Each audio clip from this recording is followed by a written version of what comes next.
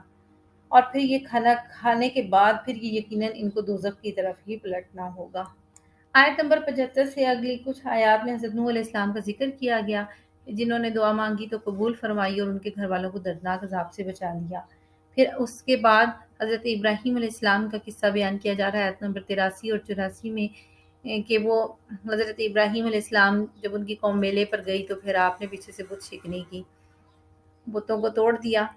اور پھر اس کے بعد اللہ تعالیٰ نے ابراہیم علیہ السلام کو امتحان میں کامیابی عطا فرمائی۔ وہ کون سا امتحان تھا؟ آیت نمبر 102 میں اس کا ذکر ہے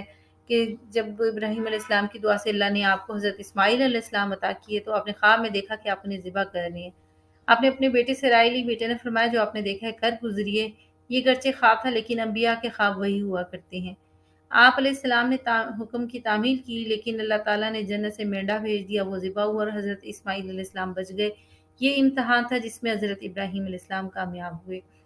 پھر حضرت یونس علیہ السلام کا قصہ ذکر کیا گیا آیت نمبر 139 میں، جس میں ذکر کیا گیا یونس السلام نینوا بستی میں مبعوث ہوئے، جب توحید کی دعوت دی انہوں نے اپنی قوم کو اور وہ قوم نہ مانی تو پھر ان پر عذاب آنے کا ذکر کیا اور آپ ان پر عذاب آنے سے پہلے چلے گئے، قوم نے توبہ استغفار کی تو اللہ نے عذاب کو ٹال دیا۔ آپ علیہ السلام کشتی میں سوار ہوئے، کشتی بھنور میں پھنس گئی، قراندازی میں آپ کا نام آیا، پانی میں گئے تو مچھلی نے منہ میں لے لیا، پھر کچھ وقت یا کچھ دنوں بعد باہر نکال دیا، تو یہ ذکر سارا اس میں مذکور ہے۔ آیت نمبر 149 میں فرمایا گیا فَاسْتَفْتِهِمْ أَلِرَبِّكَ الْبَنَاتُ وَلَهُمُ الْبَنُونَ، بس آپ ان کفار مکہ سے پوچھیے کہ آپ کے رب کے لیے بیٹیاں ہیں اور ان کے لیے بیٹے ہیں۔ شروع صورت میں بھی یہ بیان ہوا کہ مشرکین فرشتوں کو اللہ کی بیٹیاں ثابت کرتے تھے، یہاں پر بھی اس کی تردید کی جا رہی ہے، اور یہ کیسا انصاف ہے کہ یہ لوگ لڑکیوں کو پسند ہی نہیں کرتے، شرم کے مارے زندہ دفن کر دیتے ہیں، لیکن جب اللہ تعالیٰ کے لیے ثابت کرتے ہیں تو بیٹیاں ثابت کرتے ہیں۔ اللہ کو تو نہ بیٹوں کی ضرورت ہے نہ بیٹیوں کی، اللہ ان تمام چیزوں سے پاک ہے۔ اور آخر میں اس سورہ مبارکہ کے اللہ پاک نے پھر فرمایا سبحان ربک رب العزت عما یصفون وسلام علی المرسلین والحمد للہ رب العالمین۔ آپ کا رب جو عزت کا مالک ہے ان باتوں سے پاک ہے جو یہ بیان کر رہے ہیں، یعنی ان کے مشرکین اور منکرین کی تردید فرمائی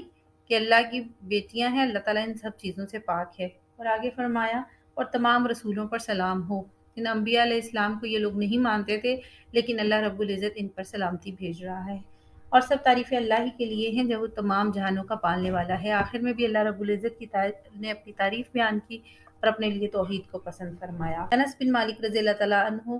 بیان کرتے ہیں کہ رسول اللہ صلی اللہ علیہ وسلم نے فرمایا، جب تم مجھ پر سلام بھیجو تو تمام رسولوں پر سلام بھیجو، کیونکہ میں بھی تمام رسولوں میں سے ایک رسول ہوں۔ حضرت ابو سعید خدری بیان کرتے ہیں رسول اللہ صلی اللہ علیہ وسلم سلام پھیرنے سے پہلے یہ تینوں آیات پڑھا کرتے تھے، اور حضرت علی رضی اللہ تعالیٰ عنہ فرماتے ہیں کہ جو شخص یہ پسند کرتا ہو کہ قیامت کے دن اس کے اعمال کا وزن بڑے اعلی پیمائش میں کیا جائے، اسے چاہیے کہ وہ اپنی گفتگو کے آخر میں یہ 3 آیتیں پڑھے: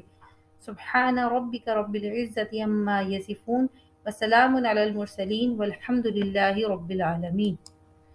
آگے سورہ صاد شروع ہو رہی ہے، اس کی آیات 88 ہیں اور اس کے 5 رکوعات ہیں۔ یہ سورت جو ہے مکی ہے، اور اس سورت میں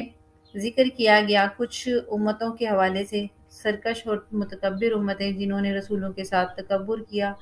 اور انہیں ملیہ میٹ کر دیا گیا۔ پھر مزید بتایا گیا سورت میں کہ یہ دنیا محض عبث اور فضول نہیں ہے۔ پھر آگے حضرت داؤد علیہ السلام کا اجتہادی خطا کا ذکر کیا، ان کی توبہ اور استغفار کا ذکر فرما کر اللہ نے جو ان پر احسان فرمایا، ان کو معاف فرمایا، اس کا ذکر ہے۔ حضرت سلیمان علیہ السلام کی سلطنت کی وسعت، ان کی دولت حشمت کا ذکر فرمایا۔ پھر نبی کریم صلی اللہ علیہ وسلم کو تسلی دی جاتی ہے کہ وہ اس پر صبر کریں جو کفار ان کے ساتھ معاملہ کر رہے ہیں، کیونکہ باقی نبیوں کو بھی اس دنیا میں بہت ساری مشکلات اٹھانی پڑی، لیکن اللہ نے نبیوں کو سرخرو فرمایا۔ آخر میں بتایا یہ جا رہا ہے کہ آپ اللہ تعالیٰ کی طرف سے صرف عذاب سے ڈرانے والے ہیں۔ جو لوگ آپ کے پیغام توحید کی تکذیب کر رہے ہیں اور تکبر کی بنا پر آپ پر ایمان نہیں لا رہے، وہ ابلیس کی پیروی کر رہے ہیں، ان کا انجام وہی ہوگا جو ان کے پیروکاروں کا ہوگا۔ یہاں آیت مبارکہ میں ذکر ہوا جعل الآلہۃ الہا واحد، کہ ان سب نے سب معبودوں کو ایک معبود بنا لیا ہے۔ جب نبی کریم صلی اللہ علیہ وسلم کے چچا جان ابو طالب کے پاس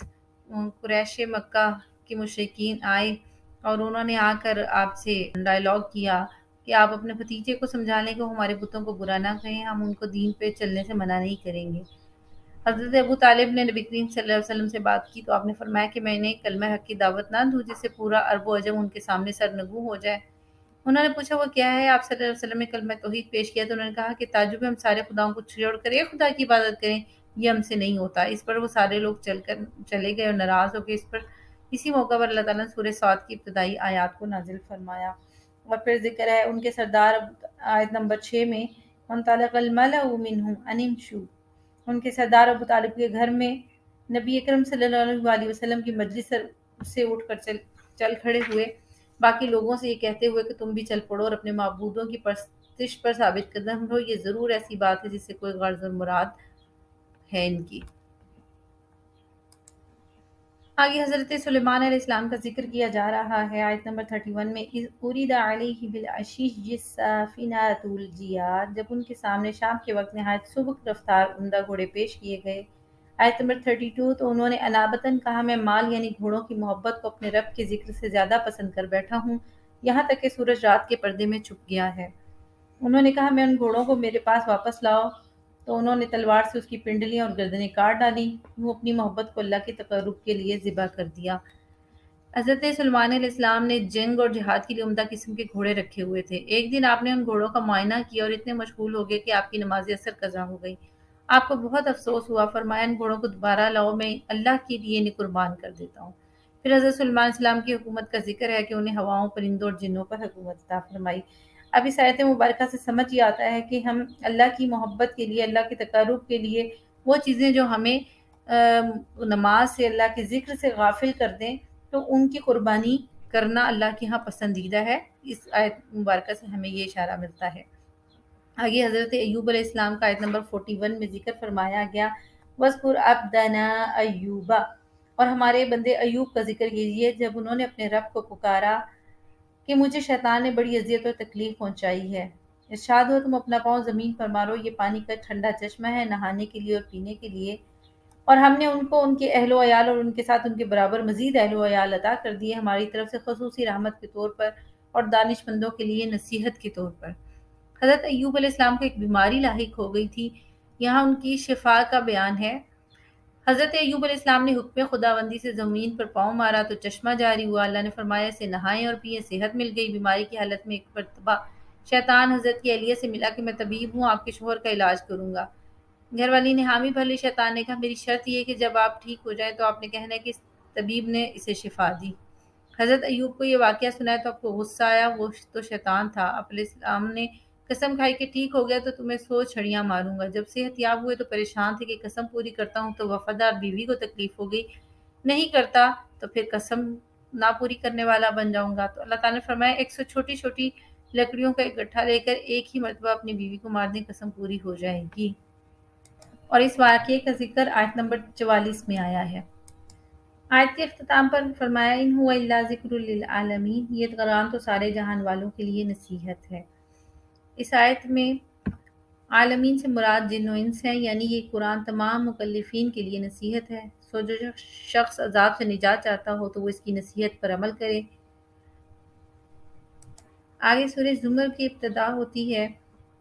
سورہ زمر جو ہے وہ مکی صورت ہے، اس کی آیات 75 ہیں اور رکوع اس کے 8 ہیں، اور زمر کا معنی ہے گروہ یا جماعتیں، یعنی کئی گروہ اور کئی جماعتیں۔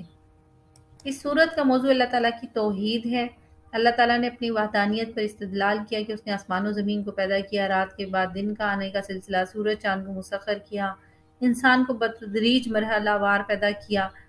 اور آخرت میں مومن اور کافروں کا حال بیان کیا گیا۔ اس سورہ مبارکہ میں قرآن کریم کی عظمت اور جلالت بیان کی گئی، اور آخر میں بتایا گیا کہ جب قیامت کا سور پھونکا جائے گا تو سب لوگ بے ہوش ہو جائیں گے، اور جب دوبارہ سور پھونکا جائے گا تو سب لوگ اٹھ کھڑے ہوں گے، پھر حساب کتاب ہوگا، ہر ایک کو اس کے اعمال کے مطابق جزا ملے گی۔ پہلے رکوع میں اللہ رب العزت نے اپنی توحید کے دلائل، آسمان زمین کی پیدائش اور ان چیزوں کا ذکر فرما کر آگے ذکر کیا ان تکفروا فإن اللہ غنی عنکم، اگر تم کفر کرو تو بے شک اللہ تم سے بے نیاز ہے۔ اور آگے اگلی آیت میں پھر ذکر کیا گیا وَإِذَا مَسَّ الْإِنسَانَ ضُرٌّ دَعَا رَبَّهُ مُنِيبًا إِلَيْهِ، اور جب انسان کو کوئی تکلیف پہنچتی ہے تو وہ اپنے رب کو اسی کی طرف رجوع کرتے ہوئے پکارتا ہے۔ پھر اللہ جب اسے اپنی جانب سے کوئی نعمت بخش دیتا ہے تو وہ اس تکلیف کو بھول جاتا ہے جس کے لیے وہ پہلے دعا کیا کرتا تھا، اور پھر اللہ کے لیے بتوں کو شریک ٹھہرانے لگتا ہے تاکہ دوسرے لوگوں کو بھی اس کی راہ سے بھٹکا دے۔ أَفَهُوَ قَانِتٌ آنَاءَ اللَّيْلِ سَاجِدًا أَوْ قَائِمًا، بھلا یہ مشرک بہتر ہے یا وہ مومن جو رات کی گھڑیوں میں سجود اور قیام کی حالت میں عبادت کرنے والا، اور یرجو رحمت ربہ، اور آخرت سے ڈرتا ہے اور اپنے رب کی رحمت کی امید رکھتا ہے۔ فرما دیجیے کیا لوگ جو علم رکھتے ہیں اور جو لوگ علم نہیں رکھتے سب برابر ہو سکتے ہیں؟ بس نصیحت تو عقل مند لوگ ہی قبول کرتے ہیں۔ آیت نمبر 22 میں ذکر کیا گیا افمن شرح اللہ صدرہ للاسلام فہو علی نور من ربہ، بس بھلا اللہ نے جس شخص کا سینہ اسلام کے لیے کھول دیا ہو تو وہ اپنے رب کی طرف سے نور پر فائز ہو جاتا ہے۔ اس کے برعکس بس ان لوگوں کے لیے ہلاکت ہے جن کے دل اللہ کے ذکر کے فیض سے محروم ہو کر سخت ہو گئے، یہ لوگ کھلی گمراہی میں ہیں۔ اللہ تعالیٰ جب کسی شخص کا اسلام کے لیے سینہ کھول دیتے ہیں تو وہ اللہ کی طرف سے خاص اور نور روشنی پر ہوتا ہے۔ جب یہ آیت نازل ہوئی تو صحابہ کرام نے پوچھا یا رسول اللہ شرح صدر کا کیا معنی ہے؟ آقا علیہ الصلوۃ والسلام نے فرمایا اللہ اس بندے کے قلب کو وسیع فرما دیتے ہیں، یعنی احکام شریعت کو سمجھنا پھر ان پر عمل کرنا اس بندے کے لیے آسان ہو جاتا ہے۔ صحابہ کرام نے اس کی نشانی پوچھی تو فرمایا جنت کی طرف انسان کا رجوع ہوتا ہے، دنیا کے دھوکے سے بچتا ہے اور موت کے آنے سے پہلے موت کی تیاری کر لیتا ہے۔ آیت نمبر 23 میں اللہ پاک نے ارشاد فرمایا اللہ نزل احسن الحدیث، اللہ ہی نے بہترین کلام نازل فرمایا ہے جو ایک کتاب ہے جس کی باتیں نظم اور معنی میں ایک دوسرے سے ملتی جلتی ہیں، جس کی آیتیں بار بار دہرائی گئی ہیں، جس سے ان لوگوں کے جسموں کے رونگٹے کھڑے ہو جاتے ہیں، اور جو اپنے رب سے ڈرتے ہیں پھر ان کی جلدیں اور دل نرم ہو جاتے ہیں اور رقت کے ساتھ اللہ کے ذکر کی طرف وہ محو ہو جاتے ہیں۔ یہ اللہ تعالیٰ کی ہدایت ہے اور وہ جسے چاہتا ہے اس کے ذریعے رہنمائی فرماتا ہے، اور اللہ جسے گمراہ کر دیتا ہے یعنی گمراہ چھوڑ دیتا ہے تو اس کے لیے کوئی ہادی نہیں ہے۔ اس آیت مبارکہ میں قرآن مجید کی فصاحت اور بلاغت کے بارے میں ذکر کیا گیا، اور اس کے اندر جو حکمتیں بیان کی گئیں اور جو آیات باہم ایک دوسرے کی تصدیق کرتی ہیں اس کا ذکر کیا گیا۔ نیز فرمایا گیا کہ اس کے مضامین بار بار دہرائے جاتے ہیں، خصوصاً نماز اور زکوٰۃ کے حکم کو، آسمان اور زمین کے احوال کو بار بار دہرایا گیا۔ ان سے اللہ تعالیٰ کی توحید پر استدلال کیا گیا، جنت اور دوزخ، لوح اور قلم، ملائکہ، شیاطین، عرش اور کرسی، وعدہ اور وعید، امید اور خوف کے مضامین کا بار بار ذکر کیا جا رہا ہے۔ اور اس کے بعد فرمایا گیا اس سے ان کے جسموں کے رونگٹے کھڑے ہو جاتے ہیں جو اپنے رب سے ڈرتے ہیں، پھر ان کے جسم اور ان کے دل اللہ کے ذکر کے لیے نرم ہو جاتے ہیں، کہ جب بندہ قرآن مجید کی آیات کو سنتا ہے تو اس پر خوف اور ہیبت طاری ہو جاتی ہے، اس کا جسم لڑنے لگتا ہے، خوف کے غلبہ سے اس کے جسم کے رونگٹے کھڑے ہو جاتے ہیں، اللہ تعالیٰ کی رحمت کے حصول کا سبب بنتی ہیں یہ سب چیزیں۔ حضرت عباس رضی اللہ تعالیٰ عنہ بیان کرتے ہیں کہ رسول اللہ صلی اللہ علیہ وسلم نے فرمایا، جب خوف خدا سے کسی بندہ کے جسم کے رونگٹے کھڑے ہوتے ہیں تو اس کے گناہ اس طرح جھڑ جاتے ہیں جس طرح درخت کے بوسیدہ پتے جھڑتے ہیں۔ موحد توحید کے ماننے والے اور مشرک کی مثال دی جا رہی ہے، اور آیت نمبر 29 میں ذکر کیا گیا، اللہ نے ایک مثال بیان فرمائی ایسے غلام شخص کی جس کی ملکیت میں کئی ایسے لوگ شریک ہوں جو بد اخلاق بھی ہوں اور باہم جھگڑالو بھی، دوسری طرف ایک ایسا شخص ہو جو صرف ایک ہی فرد کا غلام ہو گیا، یہ دونوں اپنے حالات کے لحاظ سے یکساں ہو سکتے ہیں؟ ہرگز نہیں، ساری تعریفیں اللہ ہی کے لیے ہیں، بلکہ ان سے اکثر لوگ حقیقت توحید کو نہیں جانتے۔ ایک غلام ہے جو مختلف آقاؤں کی ملکیت میں ہے اور وہ آپس میں جھگڑالو بھی ہیں،